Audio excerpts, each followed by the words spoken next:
tudo bem? Hoje nós vamos conversar, nós vamos conhecer um pouco melhor uma grande escritora de Itapetininga, Maria Nunes da Costa Menck. Tudo bem? Tudo bem, Cristina. Eu vou falar um pouquinho só dela.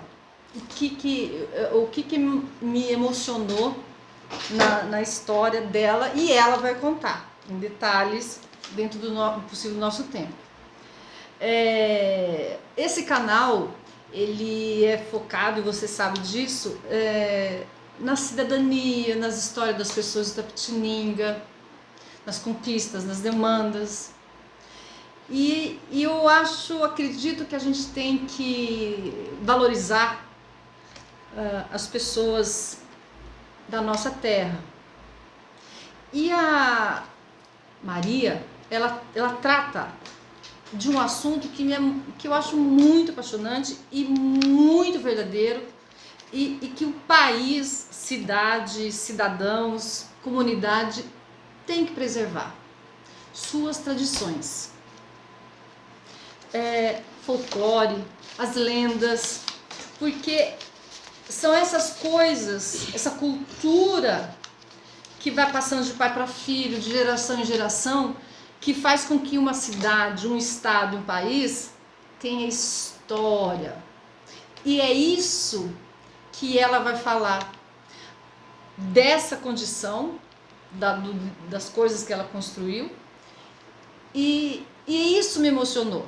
Outra coisa que me emocionou foi o fato dela ter lutado por um sonho. Esse sonho demorou anos, décadas para ser realizado. E isso é muito importante, não desistir. Eu gostaria que você ficasse à vontade e aos pouquinhos você for falando do seu jeito. Por que eu estou falando isso? Porque a gente não está fazendo ao vivo, né? A gente está na casa dela, o lugar onde ela se sente à vontade e confortável para começar a falar um pouquinho, Maria, do seu sonho, dessa paixão pelo folclore, dessa paixão pela lenda, o papel que teve a professora na escola que motivou e que, enfim, com você a sua história. Sim, o que despertou o meu interesse pelas lendas aconteceu quando eu tinha 16 anos e estava no curso ginasial, no ginásio industrial, localizado na rua Quintino Bocaiúva. Então, uma professora de música, senhora muito dedicada, ela, até então eu não sabia o que era folclore e o que era lenda. Qual o nome dessa professora? Miriam Rabelo Orsi. Essa professora que me despertou interesse pelas lendas. Então, eu ouvia muita história do meu pai, que o papai era um contador de história. A gente morava na zona rural, quando criança, e ele, em volta ali do fogão, a lenha, ou colocava as brasas no chão batido da casa, e em volta ele destrinchava suas histórias. Histórias verídicas e histórias. Lendas. Só que a gente não sabia o que era lenda. Sim. Sabia que era uma história que ele estava contando, né? Daí o que aconteceu? Dona Miriam Rabelo Orsi, ela falou sobre folclore, a origem do folclore, seu pesquisador, o significado e a revista na qual foi publicado pela primeira vez, e era um pesquisador inglês. Qual que é o significado da palavra folclore? Pois é, até eu construí uns versinhos aqui que fala e explica direitinho o que é o folclore, o pesquisador. Eu vou ler. É uma poesia que ela fez, né? É o folclore em versos, sobre o folclore em versos. São várias estrofes e eu vou ler algumas delas, né? Então vamos lá. Falar sobre o folclore é uma satisfação, pois é muito importante preservar nossa tradição. Sabedoria do povo, folclore quer dizer. Em inglês, folclore significa folk, povo, lore, saber. O termo folclore foi criado pelo inglês William John Thomas em 22 de agosto de 1846. Por William John Thomas, uma carta foi enviada à revista de Athenaeum, no número 982, foi publicada. Para o estudioso inglês, a expressão era atrativa, o conjunto das antiguidades, hábitos, costumes, narrativas. Posteriormente, essa data passou a ser comemorada em todo o mundo o Dia do Folclore, pois nesse dia a palavra foi criada. Em 17 de agosto de 1965, passados 119 anos, foi oficializado o Dia do Folclore no Brasil. 17 de agosto de 1965, passados 119 anos... da criação da palavra. Foi oficializado o Dia do Folclore no Brasil, pelo Decreto 56.747, na presidência de Castelo Branco, Decreto Senhorio, em homenagem à criação da palavra folclore. No Brasil, o Dia do Folclore é comemorado no dia 22 de agosto, mas durante o ano todo comemore.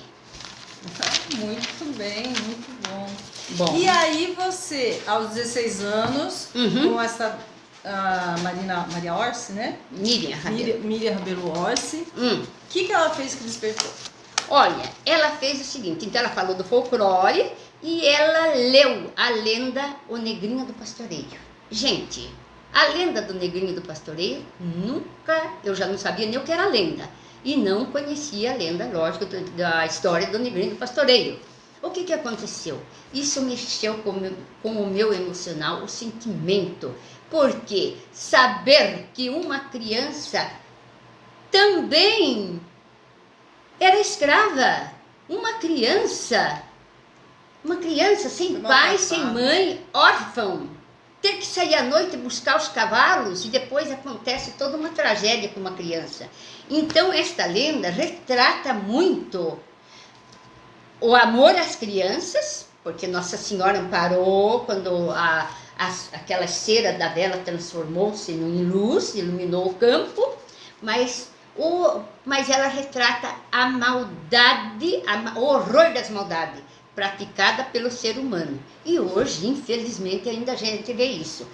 Eu ouvi isso daí, fiquei sabendo, e o que aconteceu? Desde essa aula, dessa renomada professora, despertou o meu interesse pela história do nosso folclore. Tudo eu fui arquivando, tudo que eu encontrava sobre folclore eu fui arquivando, e principalmente as lendas brasileiras. E não sabia que em Itapetininga existia lenda.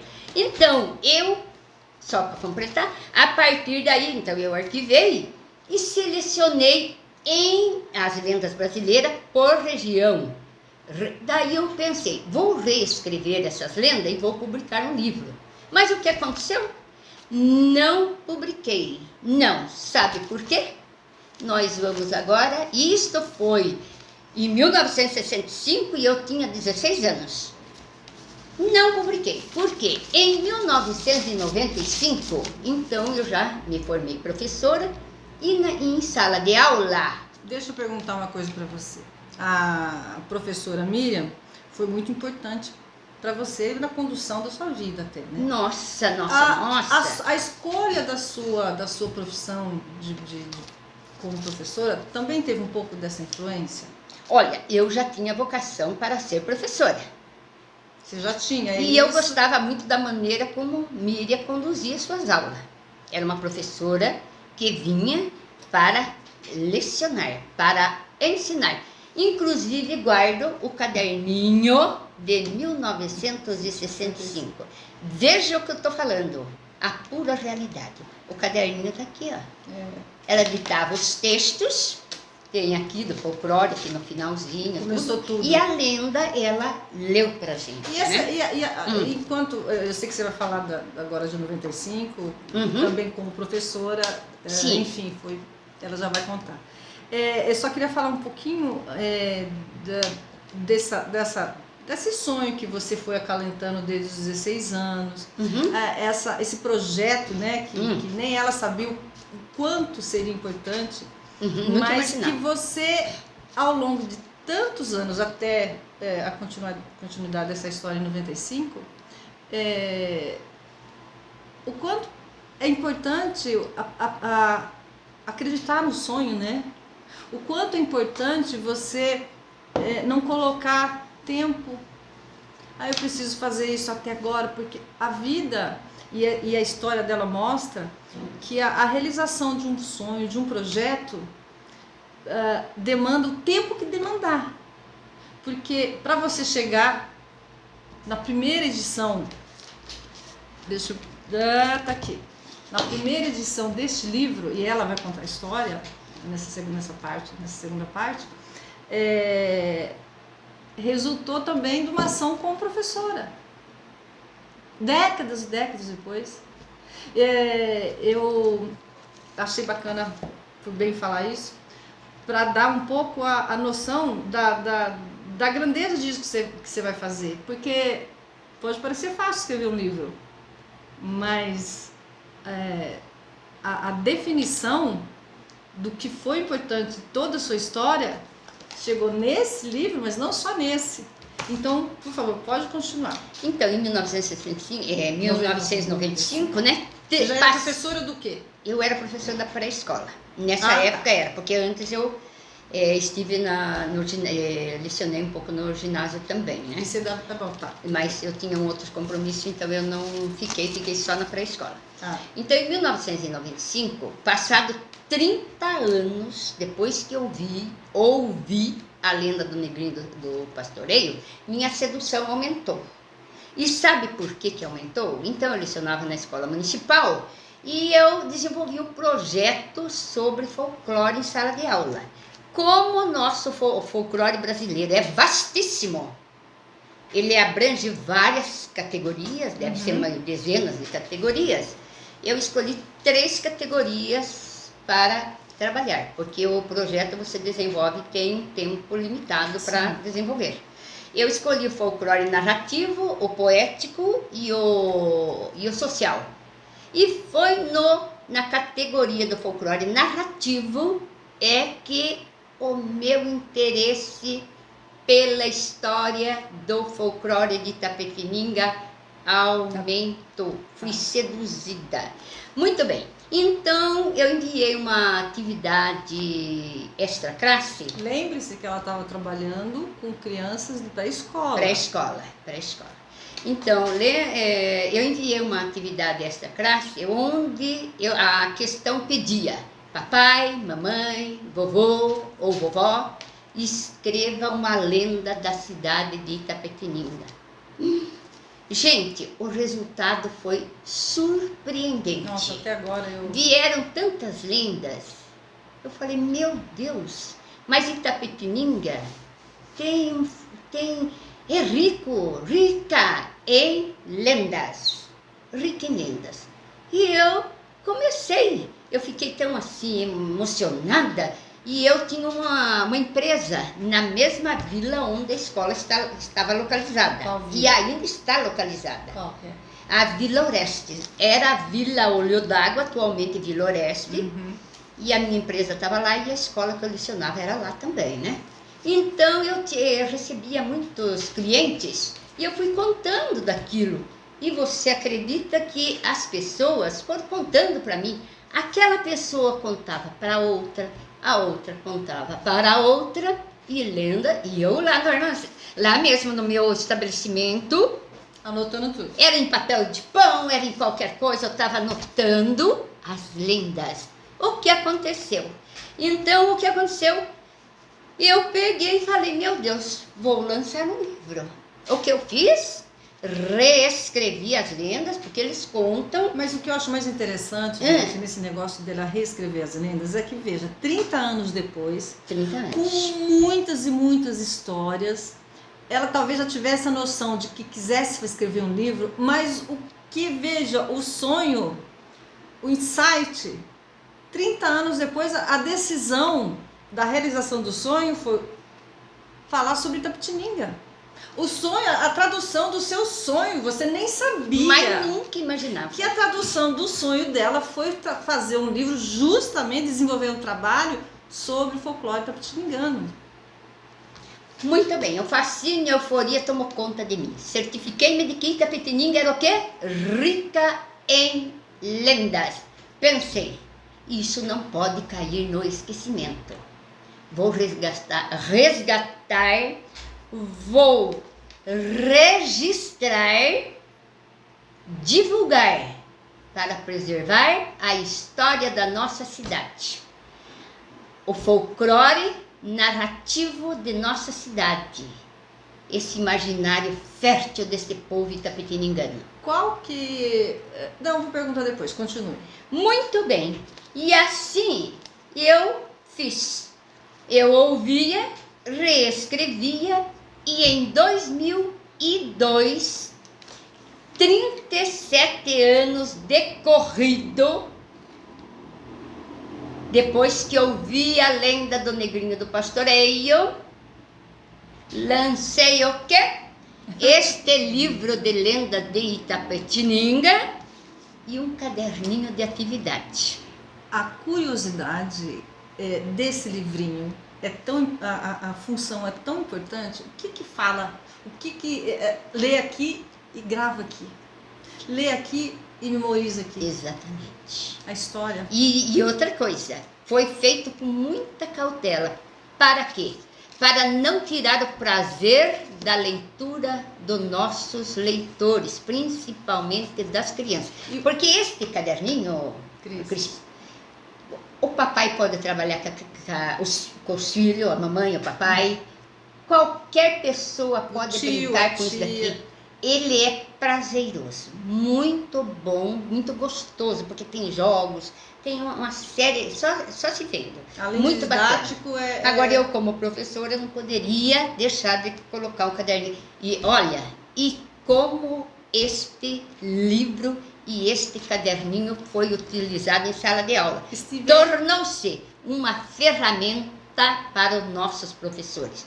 E vou dizer, visitei várias escolas e até a gente fez um teatrinho e a gente ia em algumas escolas lá e mostrava Antes o teatrinho. de você falar do teatro, porque aí tem os personagens, este livro, em todos os outros que ela lançou, tem o nome das pessoas, né? Ah, muito bem lembrado. Então, gente, o importante mesmo aí é verdade, a pessoa que contava. Qual o seu nome? Nome, sobrenome, belezinha, né? Por exemplo, vamos aqui no meio, por exemplo, aqui é o Raimundão. Aqui, vamos aqui. O enterro da joia. Quem que contou? Tá no final, será aqui? Vamos lá ver? Aqui. Quem contou? O expedicionário Benedito Nunes da Costa. Expedicionário Benedito Nunes da Costa. Não, esse é o Saci, desculpa, esse foi o Saci. Porque vejam bem, o Saci é um personagem do folclore brasileiro. Mas o Saci, gente, nós temos N história do Saci contada pelo povo. Um viu o Saci porque falou palavrão, outro, a criança levou o Saci num buraco onde tinha muitos espinhos, a criancinha ficou lá presa. Então nós temos muita história de Saci. Eu queria que você falasse, en passant, mas falasse um folclore, uma lenda que tem a ver com a escolha do local aonde a nossa cidade seria fundada, que é a Mula Juana. A Mula Juana, então, gente. Então, muito interessante. Porque teve uma vila lá na margem do rio, no tempo do tropeiro que isso surgiu. Sim. Que existia uma vila, formou primeiro uma casa, que até tem lá casa, está sendo demolida, é daquele tempo, uma construção histórica que os nossos historiadores estão trabalhando para que seja preservada, porque infelizmente já tiraram a janela, blá. Então ali, Domingos Zé Vieira, então, que começou a raiar ali. E depois, o Domingos Zé Vieira viu a terra foi enfraquecendo, tudo, ela vai perdendo a fertilidade, aquela coisa. Ele veio aqui onde está localizada a nossa cidade e construiu o outro arraial aqui. e lá ficou para o Pascoal Leite, alguma coisa assim. E o que aconteceu? Daí começaram a disputar onde seria a vila. E então, o que aconteceu? Veio Simão Barbosa Franco, mandado lá pelo governo, sei lá por quem, para escolher o local. E o que aconteceu? Chegou primeiro aqui, lógico, aqui de Itapetininga, e Domingos Xavier emprestou a melhor mula que ele tinha aqui na invernada dele, aqui no campo dele, para o Simão Barbosa Franco fazer a visita lá no Rio Itapetininga. Primeiro vistoriou por aqui, olhou, e depois foi para lá. E nessa ida para lá dele, ele só elogiava aquela mula, elogiava. E o Domingos Xavier falou, vou te presentear com esta mula. E presenteou. Onde será que foi escolhido para ser a vila, ao começo de Itapetininga? Aqui nas terras de Domingos Xavier. É mais ou menos isso, viu, gente? Olha que interessante. Interessante, foi. Política, hein? Foi mais ou menos isso. Foi mais ou menos isso, né? Uma outra lenda urbana que é bastante conhecida é a do Raimundão. Nossa, o Raimundão... Que é esse moço aqui, ó. Esse aqui é. Gente, isso é terrível. Nossa, Raimundão, gente, é a principal lenda que originou-se em Itapetininga. Verdade. Ela é uma lenda lá do tempo da escravidão. É uma lenda com 30 versões nós já temos. Como toda lenda narrativa, e é assim, como você mesmo explicou, é assim, ela não é um fato, é lenda. É uma lenda, é. E essa é a nossa lenda, que é origem Itapetininga, com várias versões, conhecidíssima, né? E que ninguém até agora conseguiu resgatar o tesouro dele, né? E é muito interessante, E está nos nossos livros, nesse primeiro e no segundo. Uma das versões qual é? Só conte uma versão da história. Uma das versões? Então, vamos contar uma ali do bairro da Chapada Grande, né? Tá. Então, os meninos lá, os moços, então estavam saiu à noite no povoado, né? Eles moravam no sítio, aquele tempo tinha muito sítio, mas tinha o povoado, né? E quando eles regressavam para casa, eles avistaram um cavaleiro. Tiveram medo. Queriam voltar, mas não tinha outro caminho. Tá. O que fizeram? Tentaram encarar e ir até lá. Quando foram se aproximando, viram quem era. Era o Raimundão, parado ali, e eles fecharam o olho e atravessaram e colocaram o animal a galope e chegaram em casa lá com aquela falta de ar, aquela coisa, sofrido, tremendo. Porque o Raimundão, ele tinha os olhos fora da face, e a lenda reza que quem colocasse de volta os olhos, né? Sim. É isso, né? Sim, inclusive... receberia do Raimundão o local exato da onde estava o tesouro. Exatamente, é isso? É. Detalhes maiores, gente, vocês têm que ler. Não, porque eu como autora, nós estamos com mais de 300 lendas de cidade e região, então a gente dá uma pincelada aí, uma resumida. Você falou da região, depois dessa primeira edição em 2002, você conheceu uma outra escritora e fizeram a segunda edição? Foi assim, então como é que é? Eu lancei esse livro. 2002, que ela sozinha. Assim, sozinha. Mas daí, gente, não parava de vir lenda. E vinha lenda começou a vir lendas da região. E eram tantas lendas, e eu me senti numa ilha sem comunicação. Eu falei, sozinha, ninguém faz nada sozinho. Ninguém faz nada sozinho. Sozinha, ninguém faz nada sozinho. Então, o que eu decidi? Pensei numa pessoa que eu já conhecia, estava cursando letras na USP, em São Paulo, e o que aconteceu? Eu sabia do fascínio que ela tinha por lendas. Por quê? Essa menina, eu ouvi da professora Lenda, e essa menina, ela tinha uma coleção de livros, e 2 exemplares eram sobre lendas brasileiras. E ela gostava muito, porque, empresta esse livro para mim,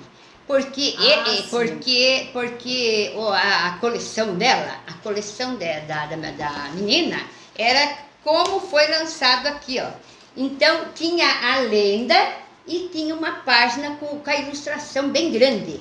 Ela era fascinada por lenda. Inclusive, no meu lançamento do primeiro livro, lá ela esteve, foi fotografada, bacana. E ela aceitou. Ela aceitou e foi uma beleza. Foi Luciane Camargo. Aí que surgiu a primeira edição, em 2014, né?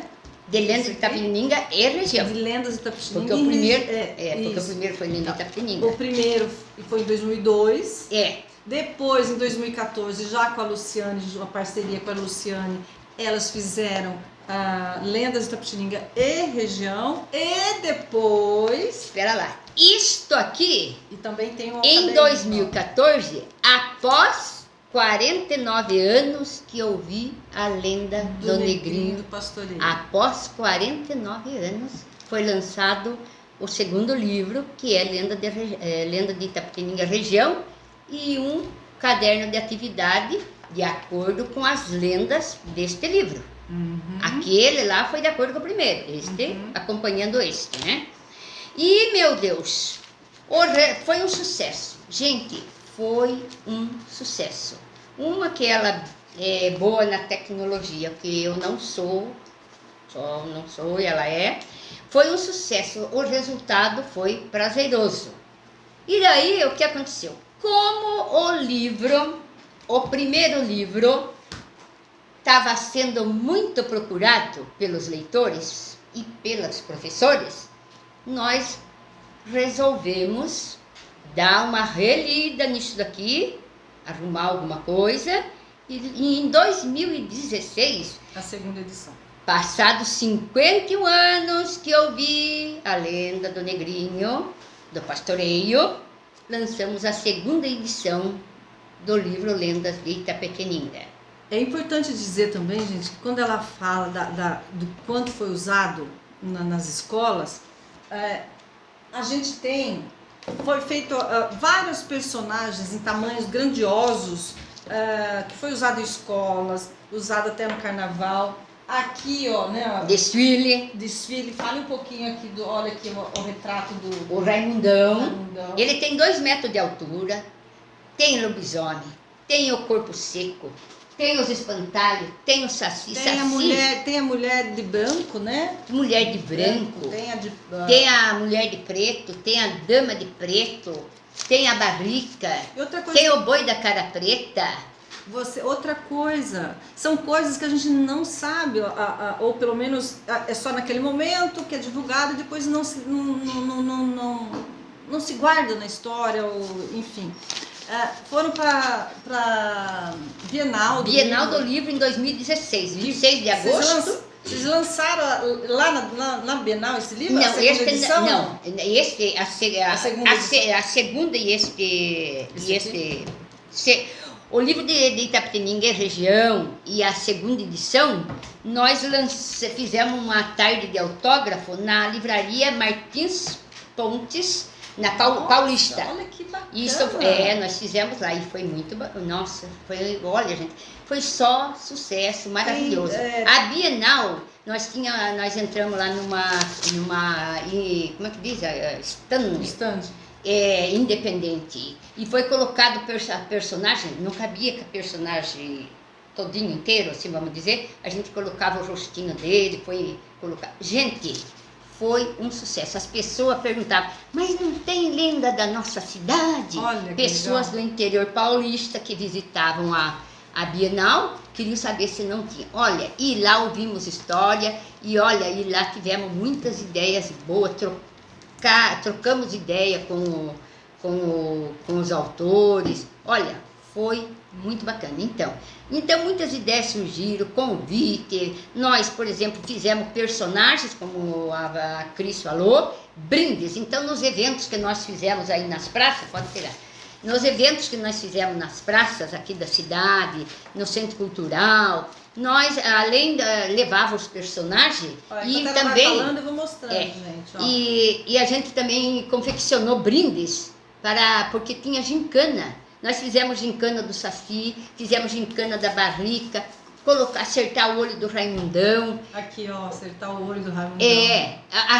Equilibrar a trouxa na cabeça, que é uma das lendas, a trouxa de roupa, alguma coisa assim. Então, gente, a gente levava tudo isso nos nossos eventos, que foram muitos eventos. Desfile da cidade, desfilamos no desfile da cidade e colocamos 2 mulas na frente, que representando a mula Joana. O Centro Cultural estivemos várias vezes, na Avenida Peixoto Gomide, Praça Marechal Deodoro, na exposição literária na Casa Kennedy, Feira da Lua, visita nas escolas, TVI, rádio, biblioteca, live da Lei Aldir Blanc. Olha, gente, olha, é inacreditável como foi um sonho realizado e bacana demais, viu? Como é que foi esses 2 últimos? Foi 16, 17, 18, 19 e aí veio a pandemia. Você acha que vai conseguir voltar tudo, essa normalidade de novo, de fazer das escolas continuarem usando, na grade das escolas, ter a situação das lendas e fazer esse tipo de coisa? Como é que foi a pandemia? Parou, eu acho, né? Que a pandemia parou, só live, né? A Luciane fez várias lives na pandemia. Inclusive na Lei Aldir Blanc eu participei de uma delas. E teve várias lives. Teve várias lives. Olha que bacana, gente. Aqui o Sacizinho, eles representando o Sacizinho. Agora, deixa eu te falar uma coisa. Tem projetos para novas edições, tanto desse livro aqui, ou algum projeto de fazer mais livros nesse sentido? Ou tá tudo meio paradinho? Nós temos que o quê? Acreditar no que nós gostamos. É verdade ou não é? Fazer tudo com amor. Verdade. Amar o que você faz é fundamental. Então, por mais difícil que seja, enfrentar os desafios e jamais interromper os seus sonhos. Jamais interromper os seus sonhos. Buscar, correr atrás com fé e determinação. Isto, derrubar barreiras. Só assim nós conseguiremos o quê? Alcançar nossos objetivos. Tudo na vida tem o seu tempo. E vejam bem, agora nós estamos em 2022, eu com 72 anos de idade. Essa carinha de 50, olha que coisa. Pois é, viu? 56 anos depois que eu vi a lenda do Negrinho do Pastoreio, minha inspiração continua. Verdade. A minha inspiração continua e novos projetos estão aí. Verdade. Entre eles, o 3º livro de lendas de Itapetininga e região. Já várias partes ilustradas e estamos aí aguardando o momento certo. Porque cada coisa na vida tudo tem o seu tempo, tudo não é? Tem o seu tempo, isso é de Eclesiastes lá na Bíblia, cada coisa tem o seu tempo, né? O que eu acho importante também, o que você passa, e nessa a nossa sociedade ela é tão carente de exemplos para a nossa juventude. Eu acho que é muito importante que a nossa juventude, as pessoas, saibam que não tem idade para realizar o seu sonho, a sua conquista, o seu projeto. Eu fiquei muito emocionada quando eu a conheci pessoalmente. Foi um amigo muito querido nosso que me indicou a Maria para que eu entrevistasse, colocasse aqui no meu programa, no seu ponto de vista, porque é um exemplo. E a gente meio que já está indo pro final. Eu gostaria de saber, tem previsão de lançamento? Não temos previsão. Não temos mas previsão. Que vai sair? Vai. Que bom. E eu gostaria de dizer que foi um prazer muito grande, Maria. Prazer muito todo meu. Muito grande, porque a gente tem que valorizar as preciosidades da nossa terra, a gente tem que prestigiar gente que faz a diferença. E ela faz a diferença, ela fez a diferença. Com 72 anos, tem uma história de vida fascinante. eu sei que você também tem a pretensão de lá um dia falar sobre seu pai. Sim. É um sonho, porque o seu pai é uma personalidade também, não é? Sim. Da história da Itapetininga, não é? Exatamente. Só um pouquinho, só uma coisa. Eu sei que sabe-se lá quando, mas só conta um pouquinho do seu pai e aí você dá uma mensagem e a gente vai embora. Muito bem. Papai é ex-combatente da Segunda Grande Guerra Mundial. Infelizmente, aí tá aí uma guerra triste. Sim. Ele sendo um homem da roça, Qual que é o nome dele mesmo? Benedito Nunes da Costa. Benedito E ele Nunes da deixou Costa. tudo para trás, deixou a namorada que tanto ele amava e foi para a guerra. E graças a Deus voltou inteiro, perfeito, e voltou a trabalhar naquilo que ele mais gostava, que era a roça. Hoje ele não está entre nós, mas deixou muitas histórias registradas. Isso eu esqueci de falar, que muitas pessoas que contaram histórias como ele e outras já não estão mais entre nós. Você veja a importância, Cris, de registrar a história da nossa cidade. E foi com ele. E então a gente, logo eu acho que sairá um trabalho, a trajetória de vida dele. Não Uma sei biografia, o título. uma biografia. Uma biografia, é uma biografia da vida dele, né? Que bom. Mas vai sair no nome dele. Como assim o nome dele? Porque vamos achar melhor sair no nome dele, porque a história é dele. E eu achei isso fundamental. Tá certo, a gente procurou ali, procurou aqui, os parentes também contaram né, história. E não tem como fazer uma biografia sem essa pesquisa toda, né? Exatamente. Tem que fazer. Mas é interessante que saia no nome dele, é a vida dele. Sim. Um exemplo de homem, como eu já falei, ali em Volta à Brasa, nos invernos rigorosos, ali ele tinha prazer de contar. E ele, em público, não contava. E eu herdei dele esse dom de não gostar de falar em público, e nem em gravação. Ai, gente do céu, vocês não sabem. Né, Maria, o quanto a gente ensaiou, o quanto a gente conversou, o quanto a gente trabalhou essa história e essa entrevista. Porque, embora ela seja uma escritora e domine as palavras, é mais as palavras escritas, né? E aí ela fala, Cris, será que eu vou conseguir? Será que eu consegui? Vai, ela trouxe uma cola bem grande, mas quase não usou a cola. Não. E é isso, ela se solta. Eu falava assim pra ela, não, quando começar você vai ficar de boa. Vou nada. Pois é, e eu até gostaria de colocar uma frase assim, que os sonhos devem fazer-nos trabalhar e não esmorecer. Yes.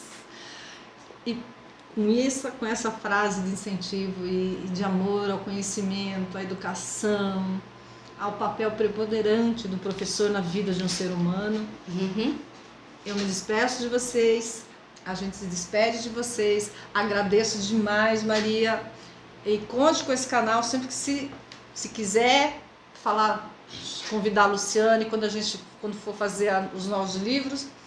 E Itapetininga, até a próxima.